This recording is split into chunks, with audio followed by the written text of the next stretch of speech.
Buenos días, Dios los bendiga a todos, hermanos y hermanas, y a todos aquellos que nos están escuchando. Buenos días, Iglesia Monte de Cristo, Chicoloapan. Buenos días, Iglesia de Monte de Cristo, Iztapaluca.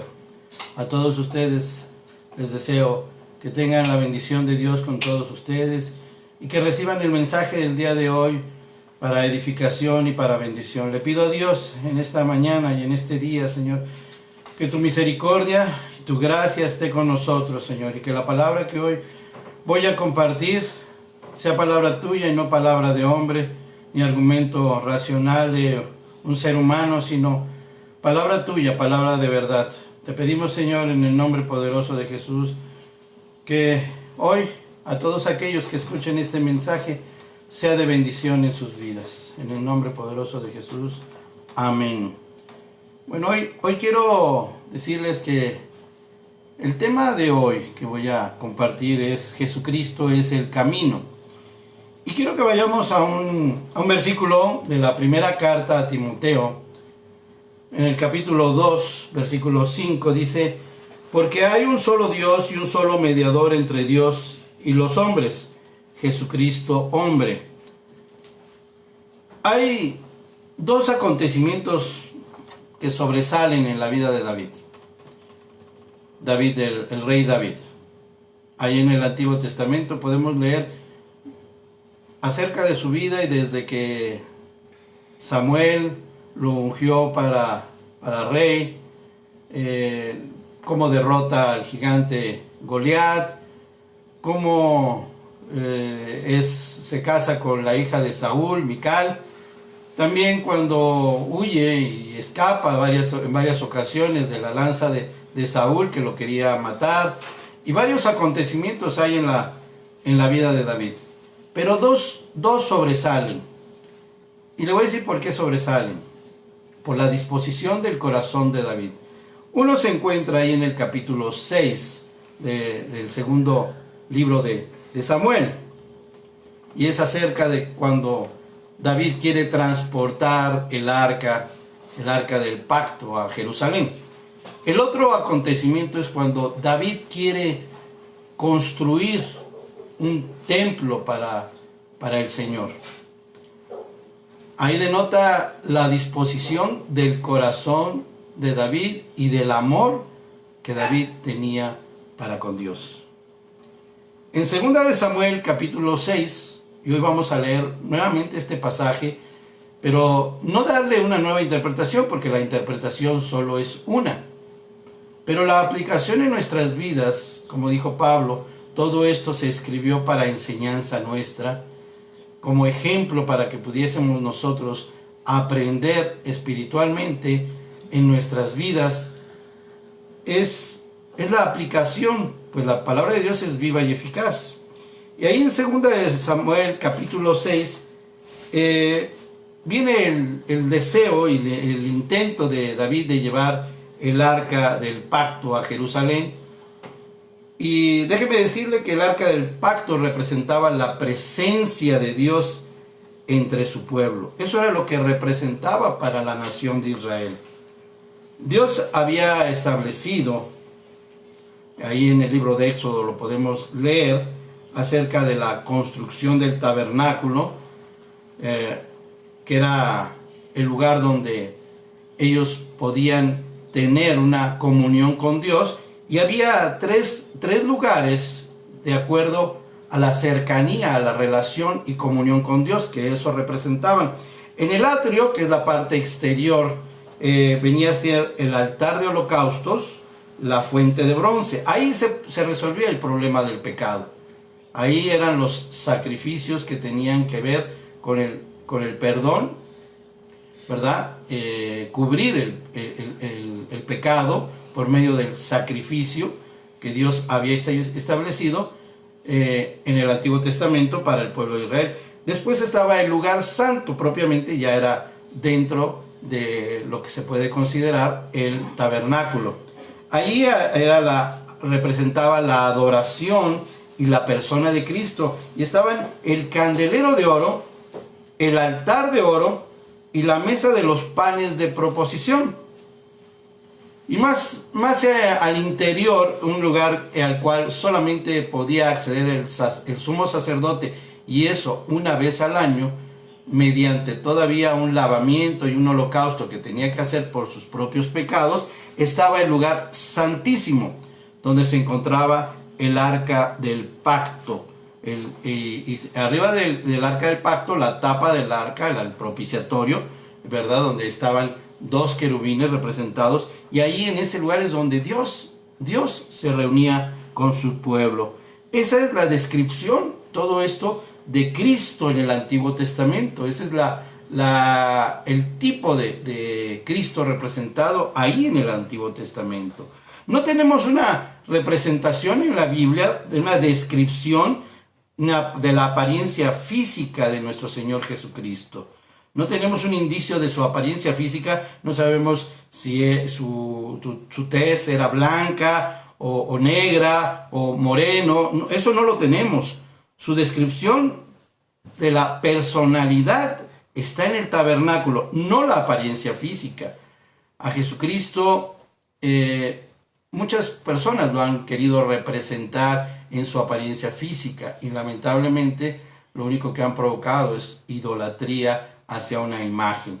Pero bien, especialmente en el arca estaba representada la personalidad de nuestro Señor. En el arca, que estaba hecha de madera de acacia, el cofre, que representaba la humanidad, y revestida de oro, que representaba la deidad, ¿verdad?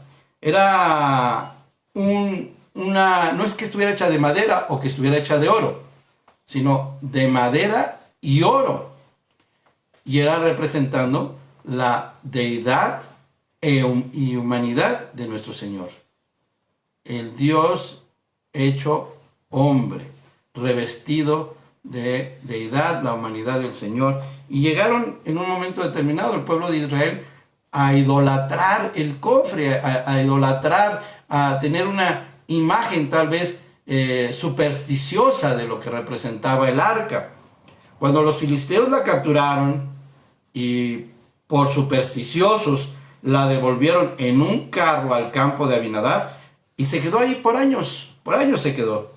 Cuando David conquistó Jerusalén, él quiso establecer en Jerusalén la capital de su reino. Y como ahí había establecido su capital, quiso traer el arca, porque él creía que era el lugar donde debía de estar el arca, para que, de acuerdo a la misma ley, todos los hombres que tenían que venir por lo menos 3 veces al año, ¿verdad?, a presentar sus ofrendas y sus holocaustos. Hoy no vamos a hablar de esas fiestas y esas ocasiones. El arca estaba en un lugar llamado Kiriat Jerem, cerca de Jerusalén. Ahí estaba el arca.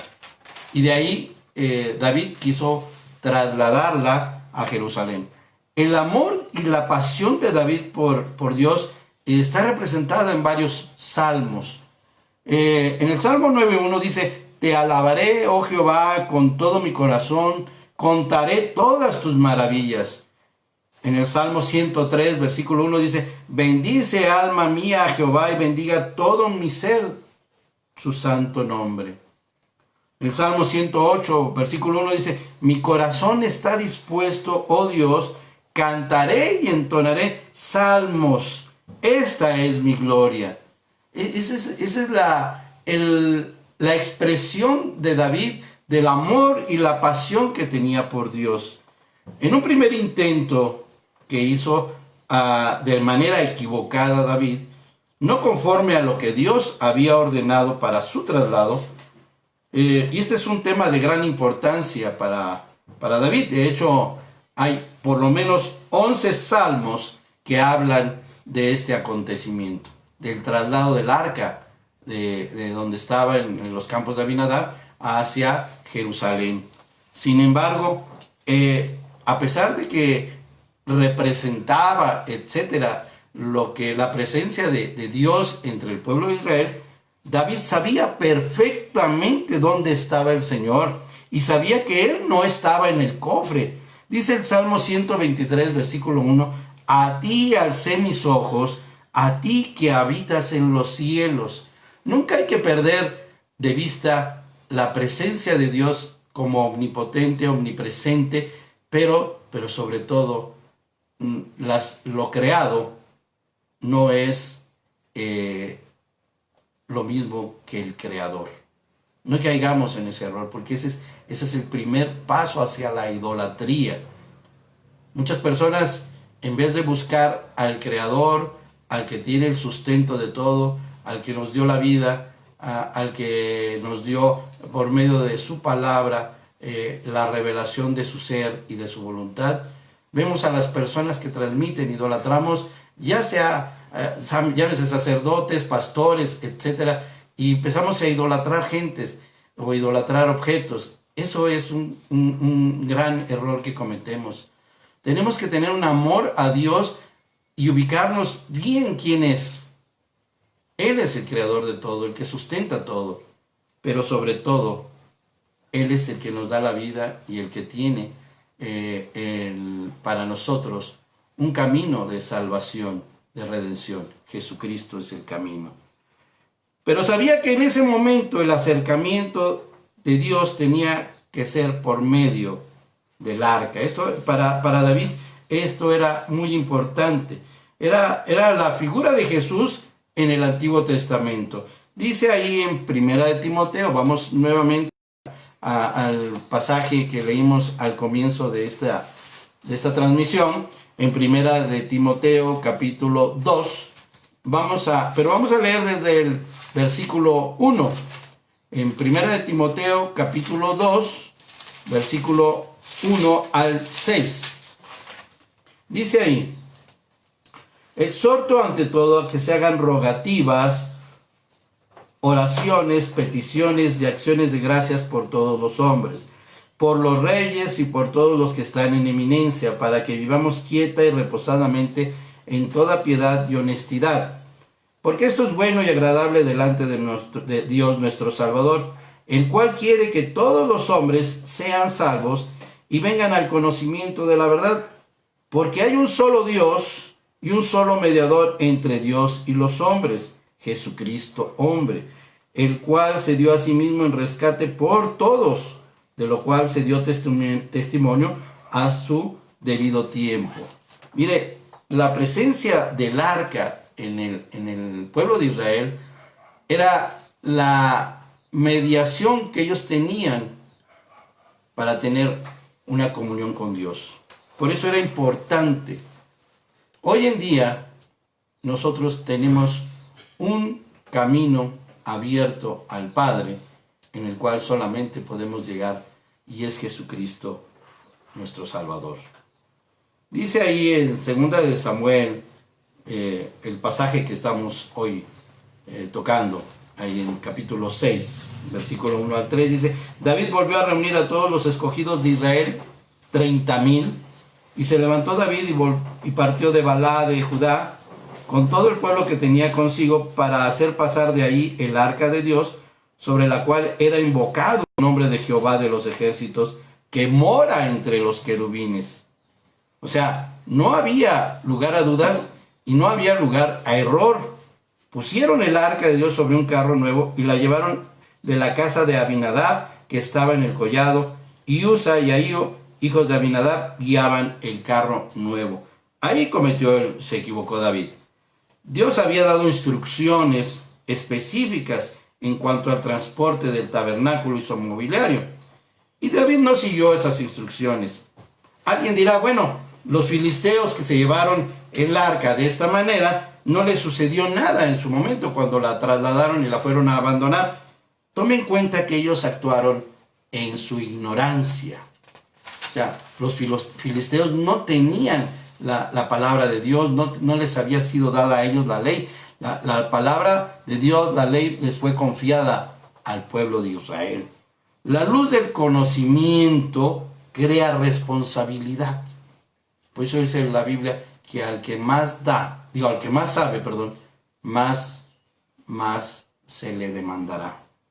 Si tenemos acceso a la luz del Evangelio, somos responsables. Y todo aquel que tiene acceso, que escucha hoy en día el Evangelio es responsable si lo rechaza. No vamos a razonar sobre los paganos ahí en algún lugar escondido de África o en algún lugar poco accesible a los medios de comunicación, sino a los que viven ahí donde está usted escuchando, en su ciudad o la mía. Ellos sí pueden escuchar y su responsabilidad es grande. Si usted le da su espalda a Jesucristo, puede alegar lo que quiera sobre los paganos, pero usted está perdido, juzgado y condenado por haber rechazado el Evangelio de la salvación. Esa es la enseñanza de la palabra de Dios. Si no le agrada este planteamiento, discúlpeme, debería salir entonces de este universo e irse a otro, porque este es el universo de Dios y estas son sus leyes. Si usted rechaza hoy a Jesucristo y el Evangelio de la gracia, el Evangelio del perdón para su salvación, usted en ese momento usted está perdido, juzgado y condenado, porque no hay otro medio para llegar a Dios. Jesucristo es el camino. Él dijo, yo soy la verdad, el camino y la vida. El arca debía de ser transportada sobre unas varas. Las varas eran introducidas en unos aros que estaban sobre el arco, sobre el arca, sobre el cofre, que se introducían esas varas en 4 anillos, en sus 4 esquinas del cofre del arca, y los coatitas que pertenecían a los levitas las cargaban sobre sus hombros. Y David no lo hizo así. Dios había establecido una forma de llevar y de transportar el arca. Hoy Dios quiere que difundamos el Evangelio a través del mundo sobre los hombros de los que creen en Él. Esa es la forma de llevar la palabra de Dios y hacer las cosas en la actualidad. A lo mejor alguno va a decir, ¿y cómo puedo llevar el Evangelio sobre los hombros? Es nuestro testimonio. Es la única Biblia que nuestros vecinos leen. Es tu testimonio.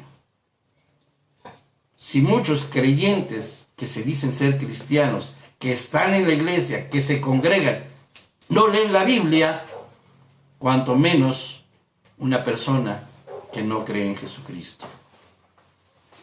Por eso el mundo está como está y la iglesia también está durmiendo.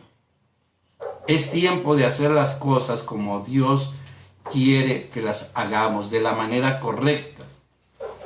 Que no solo seamos oidores del Evangelio, sino hacedores y transmisores de ese Evangelio. Transportar sobre nuestros hombros el Evangelio de la salvación.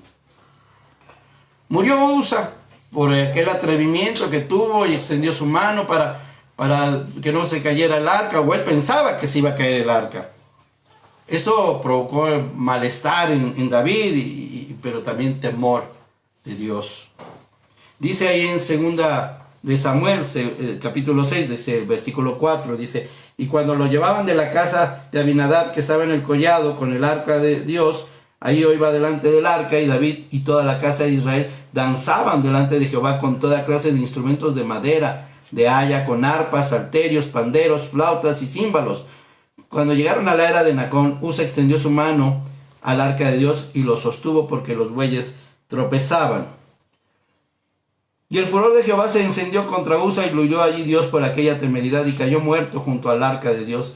Y se entristeció David por haber herido Jehová a Usa y fue llamado a aquel lugar Pérez Usa hasta hoy. Y temiendo David a Jehová aquel día dijo, ¿cómo ha de venir a mi casa el arca de Jehová? Temer al Señor no es tenerle miedo, sino de respetarle y tomar en serio las normas que Él ha establecido. Es buscar el agrado de Dios. Que todo lo que nosotros hagamos sea para agradar a Dios. Eso es temer a Dios. Dice el Salmo 111, versículo 10, el principio de la sabiduría es el temor del Señor. ¿Y nosotros tememos a Dios? ¿O nos da miedo? ¿O estamos clamando en medio de esta crisis mundial, de esta pandemia, y decimos, Señor, por favor, ya no nos destruyas? No, Hoy en día lo que debemos de hacer es temer al Señor, hacer las cosas que a Él le agradan, porque solo hay un camino. Juan 14:6 dice, yo soy el camino, dijo Jesús, la verdad y la vida. Nadie viene al Padre sino por mí. ¿Sabe? David se preguntaba, ¿cómo adentrar en mi casa el arca del Señor? Dice ahí en 2 de Samuel, capítulo 2, versículo 10 al 12. Perdón. En el capítulo 6 que estábamos leyendo. De modo que David no quiso traer para sí el arca de Jehová a la ciudad de David, y la hizo llevar David a casa de Obed-Edom, Geteo. Y estuvo el arca de Jehová en casa de Obed-Edom, Geteo, 3 meses, y bendijo Jehová a Obed-Edom y a toda su casa. Fue dado aviso al rey David diciendo, Jehová ha bendecido la casa de Obed-Edom y todo lo que tiene a causa del arca de Dios. Entonces David fue y llevó con alegría el arca de Dios de casa de Obed-Edom a la ciudad de David. Dios está buscando adoradores en espíritu y en verdad. Sobre los hombros, pero con adoración. La danza de David era una danza de adoración. Vamos a dejar a un lado la cuestión del tema de la danza, que tal vez sea un aspecto cultural para muchos, aunque en lo personal yo he encontrado sustento bíblico, y he aquí alguno. Cuando nosotros adoramos a Dios, cuando nosotros recibimos a Dios, debe ser en adoración, en alegría, en gozo. A mí me gustaría ver, ahora que Dios nos dé la oportunidad de reunirnos nuevamente para congregarnos, ver los rostros en los cultos de todos mis hermanos con gozo y adoración. Mire que es una parte del servicio que muchos eluden, evaden, llegan tarde al servicio, y hoy en día yo les quiero decir cuán necesario es adorarle a Él. Cuánto tiempo hemos perdido por no llegar al servicio y nada más llegar a la predicación o a los últimos minutos de la predicación.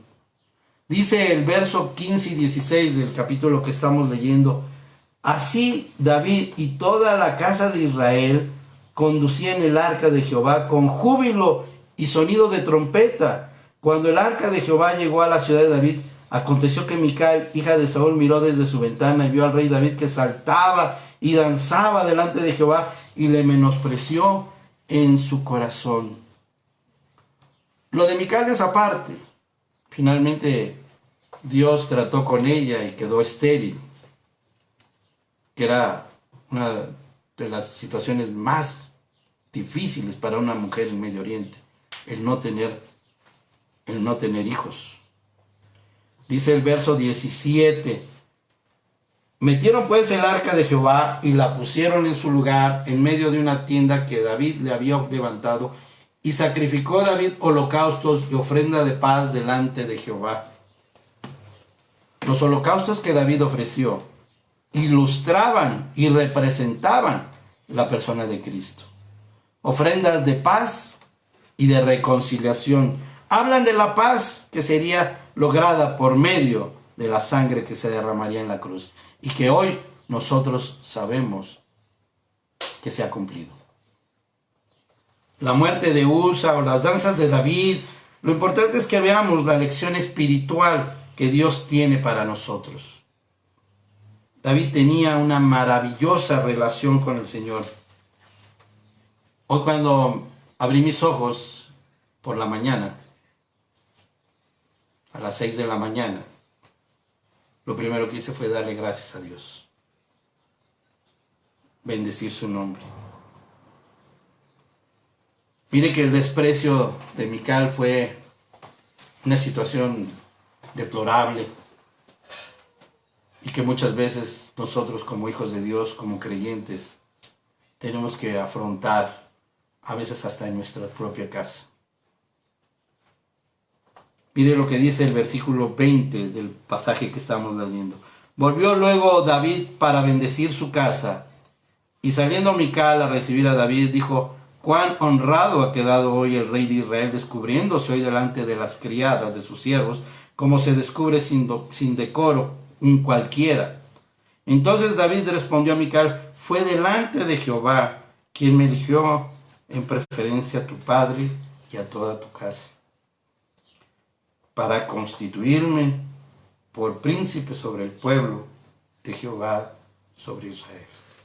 Por tanto, danzaré delante de Jehová, y aún me haré más vil que esta vez, y seré bajo tus ojos, pero seré honrado delante de las criadas de quienes has hablado.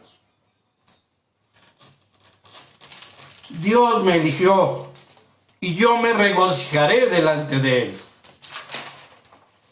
Mical despreció a David. Dios le impuso la desgracia más grande que se puede imponer a una mujer oriental. Se quedó estéril. Al ver las obras de Dios, la obra de Jesucristo en la cruz, la victoria sobre la muerte en su resurrección, yo te invito a recibir por fe de la gracia de Dios, porque Dios me ha elegido a mí, Dios te ha elegido a ti. De lo más vil y despreciable nos ha elegido el Señor. Y yo le cantaré y le alabaré y me gozaré delante de mi Dios. Dice el Salmo 70 en el versículo 4.